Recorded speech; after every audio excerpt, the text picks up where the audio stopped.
Okay, here we are. Welcome. This is season one, episode one of this series on remote work. Doesn't have a name yet. I probably should have done that first, but here we are. Better to kind of get it out there and share it and kind of get it out in the world. I was so happy to talk with my friend, former colleague Carly. I would even say like a little bit of a mentor. Like I learned so much every time we talk. We worked together at Automattic. Now she's moved on to be the head of data at Teachers Pay Teachers.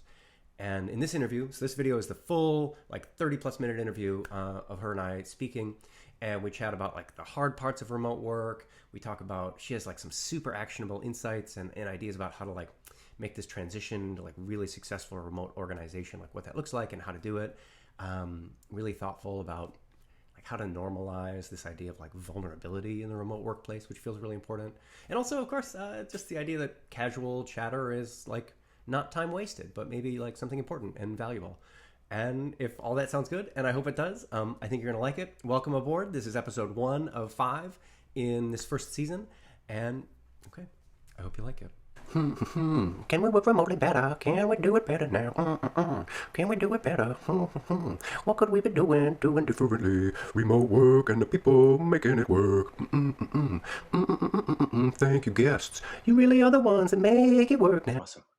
Carly, oh my gosh, here we are on Zoom again. It's so good to see you. It's so good to hear your voice. How's it going? It's going great. It's also excellent to see you, Simon. Thank you so much. As you know, like this is part of a series that I'm putting together, talking with people who I think are like exceptional remote employees, exceptional remote leaders in like management and non-management positions, and to just kind of pick their brains and try to find a way to like disseminate some of what feels like really needed information about how to do remote right, fast, and correctly, right? Like how to make it the most rewarding experience it could be. And when I was thinking about putting this series together, I knew that I had to have you on. So I'm really looking forward to this. For folks who maybe don't know you yet, can you introduce yourself and say a little bit about your background? Sure. I'm very happy to hear that you think of me as an exceptional remote leader. So that's great. So I'm Carly Stambaugh. I lead data teams right now at TPT, and before that at Automattic. I have been working remotely for 8 years now. My first job was at a startup where some of us were in South America and some of us were in North America, scattered around in various places. And then at Automatic, as you know, is remote native. So there was a large organization rather than a six-person. And now at TPT, we are about 200 and are remote right now. Right on. And TBT is Teachers Pay Teachers. Yes, Teachers Pay Teachers. So Teachers Pay Teachers is an organization that allows teachers to share resources among each other. Our mission is basically to unlock the collective wisdom of teachers. I love that. Yeah. Teachers Pay Teachers absolutely like saved my bacon in the first 6 months of the COVID lockdown when I was suddenly faced with being, both a full-time employee and also like a full-time like teacher for a 6-year-old and at that time a 3-year-old. It was really hard and it was super helpful. um, Yeah, me too. Like I had been vaguely aware of Teachers Pay Teachers before that, but then I was like immersed in the product at that point. I was like, okay, we're diving in, and yeah. And so when they reached out, I was like, oh my gosh, this is fantastic. what a good fit. Cool. So let's talk about remote work. So Great. you've got a bunch of experience, different places, probably different roles and sort of different levels of leadership at those places. And when you reflect on those experiences, like what do you think is the hardest thing about like working remotely or running a remote organization? So I think that there are some things that are very easy about remote working that people think will be hard. But there are also a lot of things that are hard that people think should be easy. And I think one of the hardest things is to shift your mindset from right now, to more of an asynchronous kind of speed, Hmm. which if you are used to being able to, send someone a Slack message and they're, that they're in the same time zone as you and you know that they're at their desk right now and you would expect to have like a conversational speed uh, on Slack. Hmm. Um, Being able to take a deep breath and accept that maybe you might not get a response in the next 30 seconds, I think is hard for people to adapt to. In terms of remote native, Yeah. I think the hardest thing is being able to connect with the team as a whole. Like it's easy to connect with individual team members, but being able to have a good sense of team and directive as a unit is something that you have to put very careful thought into.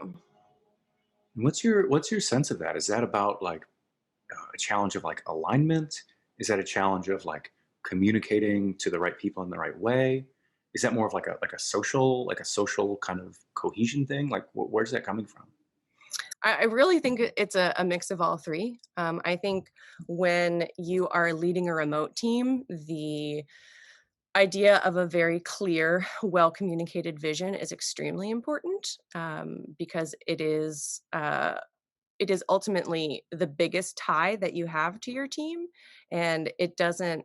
Uh, it has to be very purposefully communicated because it's not the kind of thing that you can just pick up on within the remote setting. Because when you are remote, you're often controlling what you say in like a context of work, and this is what I'm doing today, for example, rather than uh thinking big picture.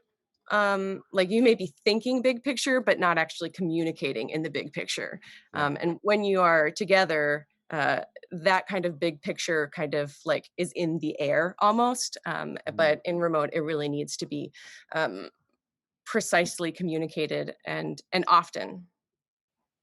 It feels like these two things being like deep challenges of remote work. That is like shifting the mindset to asynchronous communication and a little bit like asynchronous expectation, right? Like Yeah. not just like having the tools, but sort of creating a culture by which like the tools are the default, right? And this challenge of like meaningful communication of vision, especially things like big strategy, like big vision. It feels like even in person, like those, Yeah. it's quite challenging. It's just you maybe have more opportunities to reiterate it or sort of share the vision, if that makes sense. Yeah. Um, I wonder how, if I'm a first time remote manager and I'm like watching this right now, like what are the things I can do to make that shift, right? If I'm looking at my calendar, right, and it's just full of Yeah. Zoom things, like how do I go from that to something that looks more asynchronous? I think that one very important thing to do is to carefully consider those meetings on your calendar and think about which of those meetings are very important to do in person and who needs to be included in those meetings in order for it to be successful. Mhm. I feel like a lot of the meetings that people are used to having, just because they have those meetings and it's always been that way. So we have these meetings. Um, Another thing I think is a good kind of transition tactic is to break up existing meetings into asynchronous parts and synchronous parts, you know, looking at the content of the meeting and saying, okay, well, for this part of the meeting, we are doing, we're going through updates, for example. Mhm. And is that something that really needs to happen while we're all on a Zoom call, or is that something we can all add in our own time and then read before we come to the Zoom call? I think is a good one. And I think the next step in that is to identify the things that need to be handled synchronously Mhm. so that during that synchronous time you're using that time to the best advantage, and then the third step of that is only involve the people who need to be involved in that best use of synchronous time, in that synchronous time, and then make some notes for everyone else to read after the meeting. Yeah, and that's such a big piece of it, right? Is making sure it's the right people, and like one of the things that I remember you and I talked about a lot at Automatic was how do we use our like scarce and precious synchronous FaceTime like in the most valuable way possible. And in reflecting on that, I think it's all we always sort of thought about the second half of that as like, okay, how do we use it to make as much value as possible? But what you're saying now really brings out to me is that first part, which is how do we create a mindset where synchronous communication is not only like valuable but scarce, right? A Yeah. little bit it feels like we see all of these Zoom calls, not sponsored content. We see all of these Zoom calls or Google Meet calls, Microsoft Teams calls. I don't know what people use for video calls if they're not using Zoom, um, uh, on the calendar. In part because maybe folks aren't appreciating sort of the the import of scarcity, right? That like we ought to consider what we're doing right now, like to be a scarce resource, and instead imagining that a calendar is like an infinite resource results in like this kind of challenge. I totally dig that. I totally dig that. What's your sense of like? I mean, is can we communicate like a compelling vision, a compelling strategy at the high level in an asynchronous way? Like, what does that look like? Yeah, that's a great question. And I think that the important thing for that, one thing that I do is I like to kind of distill that mission and vision into kind of like almost short catchphrases, Hmm. that like slogans, for example. My current slogan is pipeline as product. Um, and this, so it's something that you can touch back to very easily without having to like pull the conversation into a deep level strategic conversation. You can insert it into like certain project work. You can be talking about this very specific project that you're working on. And then, I can say, yeah, product is pipeline. Uh, Pipeline is product. And it brings people back to that larger mission without like taking an enormous gravity and bringing it into the larger picture as an interaction. That's cool. I really like that a lot too. Do you find that occasionally you'll hear or see in asynchronous tooling other folks start to repeat those catchphrases, those slogans? Like, do you see that sort of become almost like a viral thing? I have actually, not so much recently because it's a new thing for people Mm. at GPT, but especially at Automatic, I had one trustworthy and reliable, Yeah. that I'm sure that you remember my slogan, trustworthy and reliable, and it is something that other people on the team started to talk about and write about, I like which that. means it's working, Yeah, right.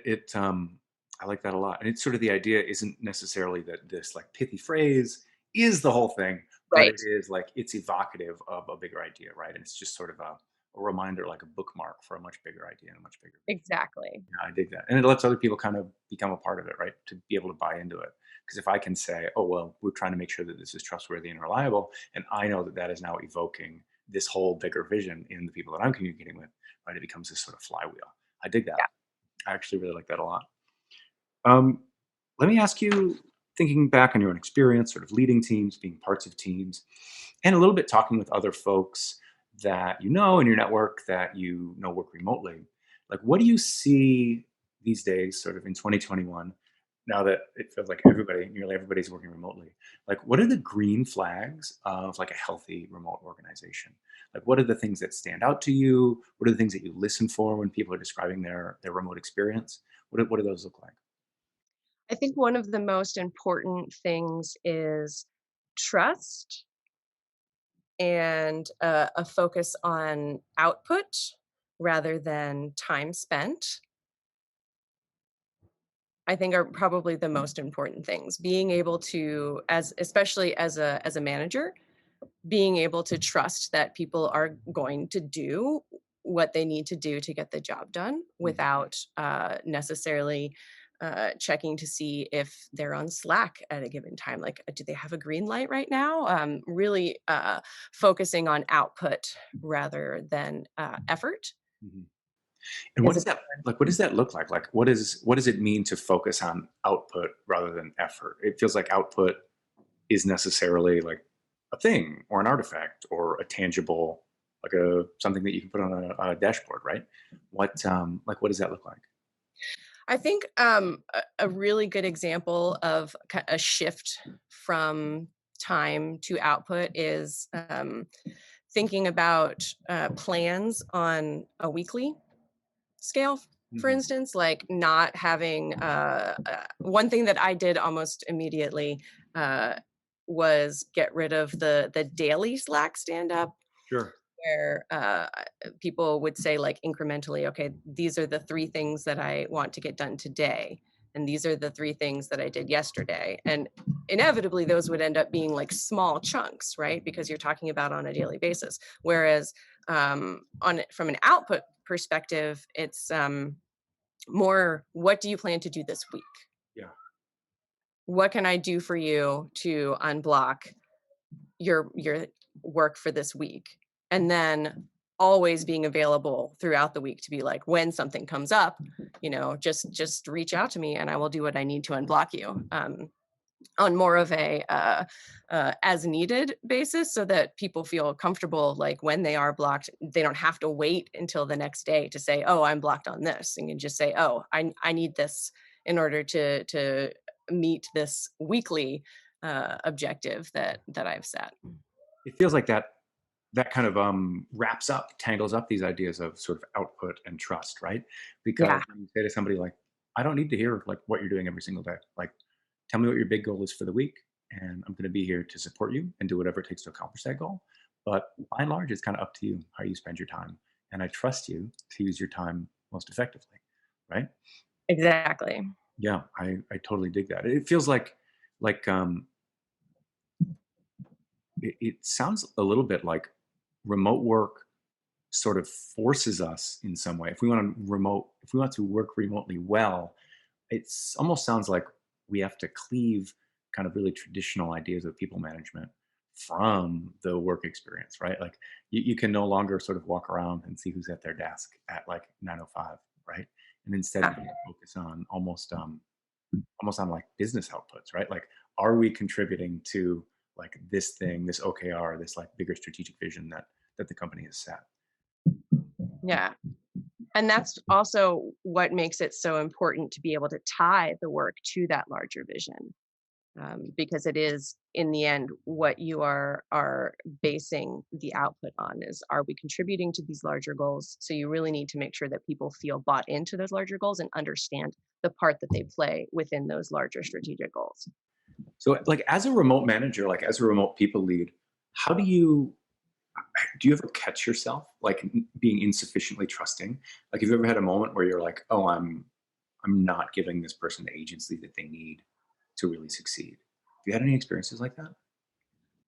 I actually think I've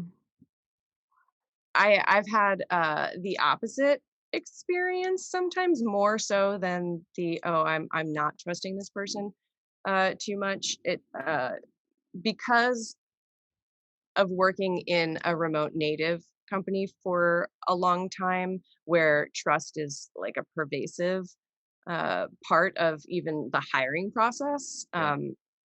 I think there have been some instances throughout my history where I have given a little bit too much leeway and then had to go in and rein it in a little bit, and then being surprised by that. Yeah. How do you know? Like, how do you know that's happening? I feel like I feel the same. Like, I feel like my default is often very much like, we're here working together. Like, I want to give you as much space as you need to have maximum success, and I like trust you to do a great job. And I still sometimes, I don't know, some part of me is often like, how do you know? How can you be sure that this person is actually behaving in a way that is, consistent with the level of trust they've been given? Yeah, it is hard. I think one way that I have approached this issue as it has come up is really pushing the over communication aspect of it, and also being able to emphasize that, as you said earlier, output, thinking about output in terms of things that you can write down or an artifact or in those terms. It can be very difficult to kind of get a window into what's going on with that. So I uh, try to encourage people to communicate as often as possible. Yeah. So even if there's not like if they're not done, if they haven't had like that final like, okay, here's my final product Mhm. or my final insight or what have you, to be able to kind of check in and say, okay, so here's where I'm at, here's where I am going to go next. Like, this is what I will be like for. I think that like data science is a great example of this, right? Because so much of the work is exploratory. And so how do you even report on something that didn't work out? But Right. being able to make people feel comfortable with saying, okay, well, I tried this and it didn't really work out because I had these assumptions and it turns out those assumptions weren't true, or this wasn't the right kind of model to use, for example. Being able to build an environment where people feel comfortable saying, I tried this, it didn't work, I'm going to try something else now. Yeah, I think this idea of building the environment is a really powerful one. Um, everyone has had a bad manager, right? I think at this point, like it's almost like it's almost it's pat to say, right? But I think everyone has had a bad manager, and I think part of that is we all sort of carry with us like this like anxiety, right? This fear a little bit of communicating anything other than success, Yep, you yep. know, and creating that environment of trust, of that space where everyone sort of feels comfortable sharing, even if things are like going sideways or if they're maybe trending down, right? Like to communicate that clearly and in a vulnerable way. Like that's hard. I mean, how do you do that? Does it start with you? Like, do you find that you're often trying to communicate that sort of thing?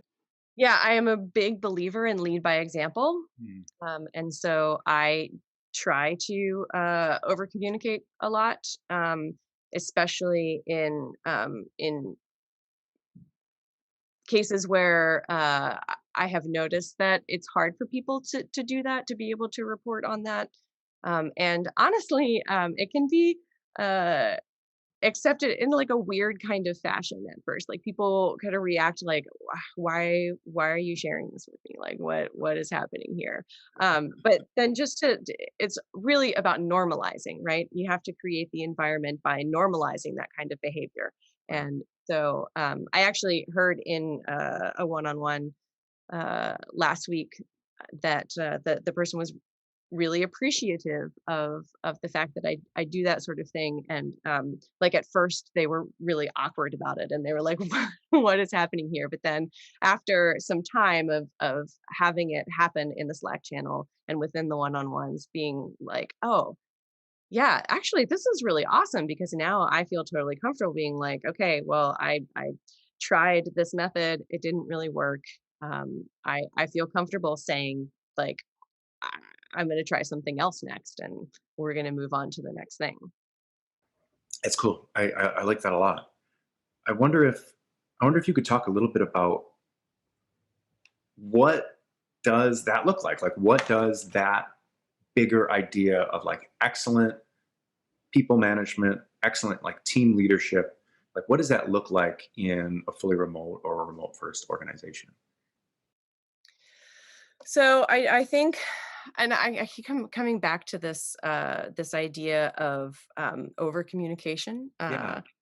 and being able to tie back to a specific overall vision without having to shift the focus to it entirely. And in order to do that, you have to originally over communicate that vision as a Mm, whole. So it's right. easy for people to say, okay, yes, when you say pipeline is product, I know exactly what you mean because you have communicated this in the beginning a lot. And I think another thing in terms of like being a people manager Yeah. during a remote setting is you don't have like coffee breaks. You don't have like we're gonna have our one-on-one in meeting room X, and we meet in the hallway and walk together, and we don't talk about the progress on your project, or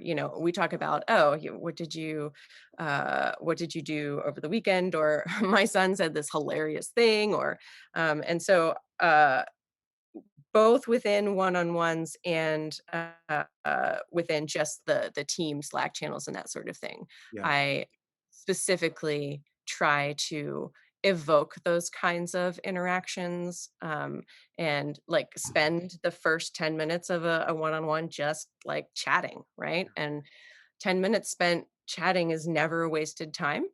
Um, I like that. How do you encourage folks that you work with or who maybe are on the team with you to do that themselves, right? Like how to like I understand how that is like good for you, right? Like good for you to kind of engage with those more social relationships, that kind of like faded communication with people on your team and maybe like your peers and up and down. But how do you engage, how do you encourage folks sort of in the team to develop those relationships with one another? So I think again, it's an example. It's a lead by example kind of thing. Normalizing that, like so. For instance, if you notice that like a lot of stuff in your team channel is mostly about like work or task or related, just starting with a simple like good morning team, how's everybody doing today, sunshine emoji is the way I start every morning in for both of the teams that I lead.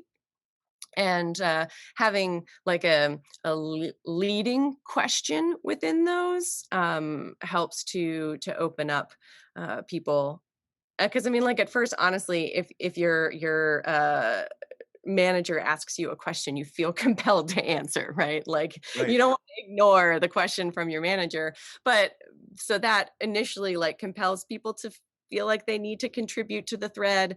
And then through that process, they get more comfortable and they begin to offer, more information. And then it goes from being like four people talking to their manager in Slack to four people talking to each other in Right. Slack. Um, That's cool.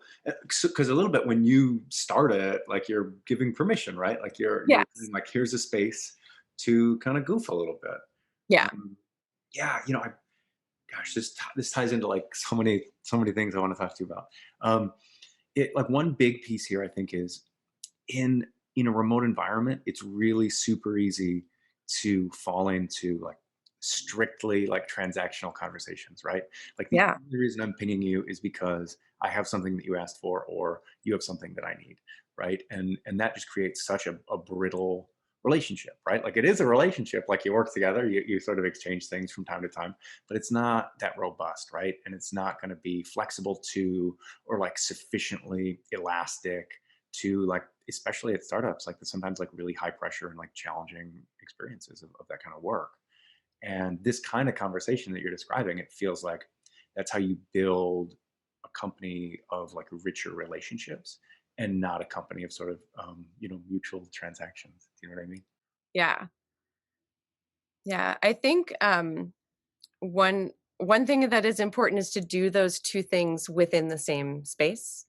Hmm. So that like even if you may have like another space that you use for these like more personal interactions, and then you have like the work team channel, for example. Like I think it's really important, like in those within the team, to have those in the same place, Oh, interesting. um, so that it does feel like a team, right? Like if you were with this team in person, you would probably say these things at the desk intermixed with, Mhm. oh, I have this thing that you asked for, or Right. here's this other thing.